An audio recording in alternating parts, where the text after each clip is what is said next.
कोने से आए हुए मेरे सभी भाइयों बहनों, माताओं, बुजुर्गों, आप सबको मेरा नमस्कार, सबको मेरा प्रणाम। पूरे दिल्ली से आज इतनी बड़ी संख्या में यहाँ पे जंतर मंतर पे विरोध प्रदर्शन करने के लिए आप लोग इकट्ठे हुए हैं। लोगों में गुस्सा है, लोग दुखी हैं। किस बात से दुखी हैं? केंद्र की भाजपा सरकार ने संसद में अभी 3 दिन पहले एक कानून लेके आए हैं। उस कानून में लिखा है, एक बात तो लिखी है कि अब से दिल्ली सरकार का मतलब होगा एलजी।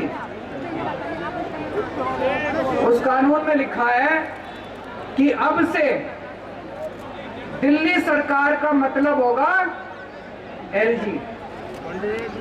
तो भाई साहब फिर हमारा क्या मतलब होगा?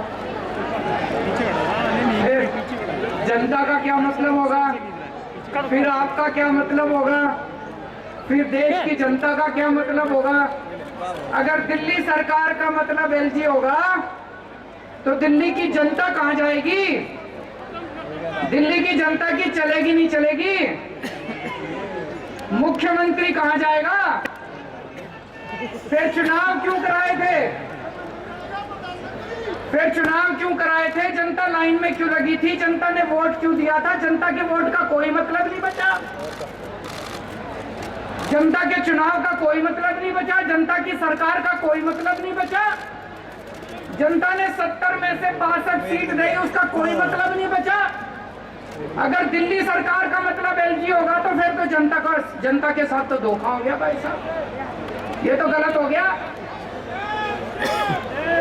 दूसरा, इस कानून में लिखा है कि अब सारी फाइलें दिल्ली सरकार की सारी फाइलें एलजी के पास जाया करेंगी। भाई साहब, जब हमारी सरकार बनी थी सारी फाइलें एलजी के पास जाया करती थी। 2018 में सुप्रीम कोर्ट ने आदेश दिया कि भाई दिल्ली में चुनी हुई सरकार है, चुनी हुई सरकार के पास पावर होनी चाहिए, देश जनतंत्र है। सुप्रीम कोर्ट ने बोला कि भारत जनतंत्र है, जनतंत्र में जनता मालिक होती है, जनता का शासन होता है, जनता जिस सरकार को चुनती है सारी शक्तियां उसके पास होनी चाहिए, सुप्रीम कोर्ट ने बोला। सुप्रीम कोर्ट ने कहा कि कोई भी फाइल एलजी के पास अब नहीं जाया करेगी। ये मैं नहीं कह रहा भाई साहब, ऑर्डर में लिखा हुआ है, सुप्रीम कोर्ट में लिखा है, ऑर्डर में लिखा है कोई फाइल एलजी के पास नहीं जाया करेगी। अब इन्होंने कानून में लिख दिया सारी फाइलें एलजी के पास जाया करेगी। तो भाई साहब, ये जनता को नहीं मानते, ये सुप्रीम कोर्ट को नहीं मानते, ये जनतंत्र को नहीं मानते, ये संविधान को नहीं मानते। ये तो गलत बात है। गलत बात है नहीं है? ये तो धोखा हो गया अपने साथ। 2015 में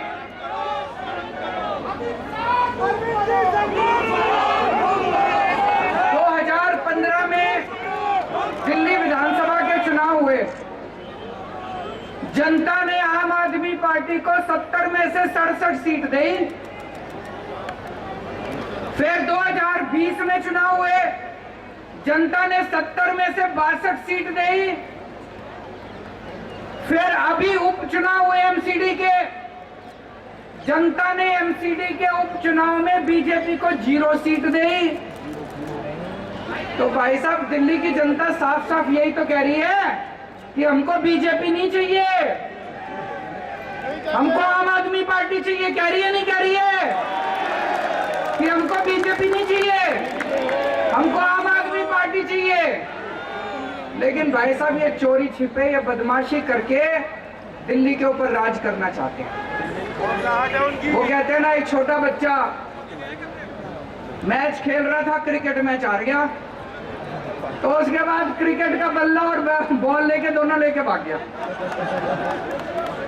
ऐसे ही एक के बाद एक चुनाव हारते जा रहे हैं, लेकिन ये इस तरह से बदमाशी करके दिल्ली के ऊपर राज करना चाहते हैं, जनता का राज खत्म करना चाहते हैं। ये इनका एक तरह से इनका ये पूरे देश के अंदर यही कर रहे हैं। चुनाव कराते हैं, अगर चुनाव में हार जाएं तो दूसरी पार्टियों के एमएलए खरीद लेते हैं और वहां पे सरकार गिरा देते हैं। करते नहीं करते पूरे देश के अंदर? दिल्ली के अंदर आम आदमी पार्टी के ये जितने एमएलए बैठे हैं खरीदे नहीं जा रहे, ये बिक नहीं रहे। कोशिश तो बहुत करी इन्होंने, ये बिक नहीं रहे। तो ये दिल्ली के अंदर जब एमएलए नहीं बिक रहे तो इन्होंने ये कानून लाके दिल्ली के अंदर ये सत्ता खत्म करना चाहते हैं, जनता की सत्ता खत्म करना चाहते हैं। आज पूरे देश के अंदर इस बात की चर्चा हो रही है, दिल्ली के अंदर जो काम हो रहा है, दिल्ली के अंदर शिक्षा के अंदर इतना अच्छा काम हो रहा है नहीं हो रहा है? सरकारी स्कूलों की काया पलट हो गई, प्राइवेट स्कूलों की फीस नहीं बढ़ने दी। इतने शानदार काम दिल्ली के स्कूलों में हो रहे हैं। ये कानून शिक्षा के अच्छे कामों को बंद करने के लिए बनाया गया है। वो नहीं चाहते कि दिल्ली के अंदर अच्छा काम करती रहे आम आदमी पार्टी, क्योंकि दिल्ली के अंदर अच्छा काम हो रहा है तो इनको सूरत के अंदर इनको तकलीफ हो रही है, कर्नाटक के अंदर इनको तकलीफ हो रही है। देश के अंदर जहां जहां भी पंचायतों के और नगर निगम के चुनाव हो रहे हैं, आम आदमी पार्टी की धीरे धीरे सीटें आनी चालू हो गई। अब उत्तर प्रदेश के अंदर लोग कह रहे हैं कि हमें भी फ्री बिजली चाहिए, गुजरात के अंदर लोग कह रहे हैं हमें भी फ्री बिजली चाहिए। अब हिमाचल प्रदेश के अंदर, पंजाब के अंदर, हरियाणा के अंदर हर जगह लोग कह रहे हैं हमें भी फ्री बिजली चाहिए। मैं इनसे कहना चाहता हूं कि दिल्ली के अंदर अच्छा काम हो रहा है, इस अच्छे काम को नहीं रोकना चाहिए, गलत बात है। तुम भी अच्छा काम करके दिखाओ, कंपटीशन तो अच्छे काम का होना चाहिए।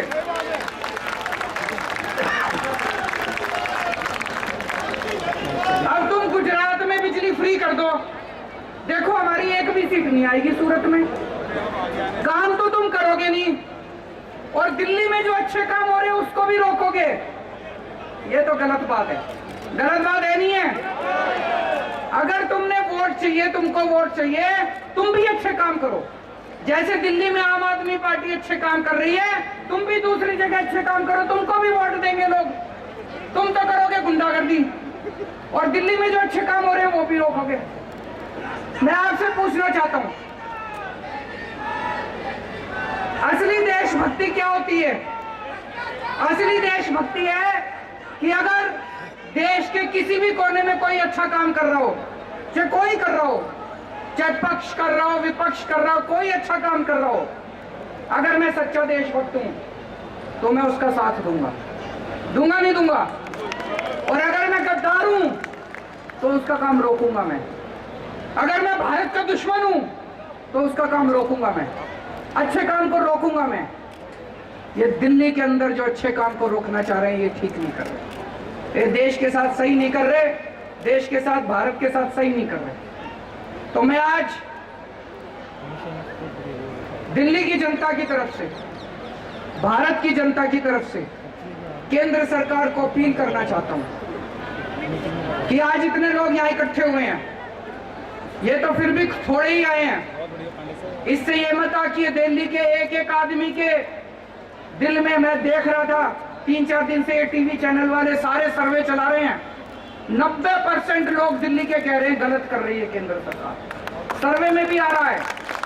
मैंने देखा कुछ पत्रकार सड़क के ऊपर अपना कैमरा लेके घूम रहे थे, सबसे पूछ रहे थे हाँ भाई दिल्ली सरकार किसको चलानी चाहिए, केजरीवाल को चलानी चाहिए कि केंद्र सरकार को? 90% लोग कह रहे थे कि केजरीवाल को चलानी चाहिए, हमने उसको चुना। तो मैं केंद्र सरकार को अपील करना चाहता हूं कि अभी भी इस कानून को वापस ले लो। अभी ये कानून वापस नहीं हुआ, इस कानून को वापस ले लो। जनता की ताकत को मत छीनो, जनता के साथ धोखा मत करो। 1947 में आजाद हुआ था देश, 75 साल हो गए। आज देश अपनी आजादी के 75 साल मना रहा है। इस 75 साल में तुम यही करोगे? इस 75 साल में यही तोहफा दोगे देश को? भगत सिंह फांसी पे क्यों चढ़ा थे? चंद्रशेखर आजाद, भगत सिंह, राजगुरु, अशफाक उल्लाह खान, सुभाष चंद्र बोस, बाबा साहब अंबेडकर, उन लोगों ने क्यों कुर्बानी दी थी? उन लोगों ने कुर्बानी दी थी, अंग्रेज जाएंगे, भारत में जनतंत्र होगा, जनता सरकार चुनेगी, वो सरकार जनता के लिए काम करेगी। उन्होंने ये थोड़ी सोचा था आजादी के 75 साल के बाद एक ऐसी सरकार आएगी कि जनता के सारे अधिकार छीन लेगी। तो मैं केंद्र सरकार से अपील करना चाहता हूं कि आजादी के 75 साल के अंदर इस किस्म के काली हरकत मत करो, इस किस्म की गंदी हरकत मत करो, देश के साथ इस किस्म का धोखा मत करो। और मैं दिल्ली की जनता को भरोसा देना चाहता हूं, चिंता मत करना, ये जो मर्जी हमारी शक्तियां छीन लें, ये जो मर्जी कर ले। आपको याद है जब सुप्रीम कोर्ट का आदेश नहीं आया था, सारी फाइलें एलजी के पास जाया करती थी। हम आपके लिए सीसीटीवी कैमरे लगाना चाहते थे पूरी दिल्ली में। एलजी साहब ने 1 साल तक फाइल रोके रखी सीसीटीवी की, 1 साल तक सीसीटीवी की फाइल रोके रखी। फिर मैं, मनीष सिसोदिया जी, गोपाल राय जी और सत्येंद्र जैन, हमने एलजी साहब के घर के अंदर जाके धरना कर दिया और आपकी फाइल पास करा के लाए थे। तो दोस्तों, अपने सामने अब 2 काम है, दिल्ली की जनता के सामने 2 काम है। एक, हम ये संघर्ष करते रहेंगे कि जिसके लिए हमारे आजादी के दीवाने लड़े थे, उन्होंने कुर्बानियां दी थी कि सत्ता जनता के हाथ में होनी चाहिए, ये सत्ता वापस जनता के हाथ में लेके रहेंगे। और दूसरा, कोई भी काम नहीं रुकने देंगे। जितने दिल्ली के विकास के काम हैं, सारे विकास के काम होंगे। इसके लिए चाहे मेरे को इनको पैर पकड़ने पड़े और चाहे इनको हाथ पकड़ के थोड़ा सा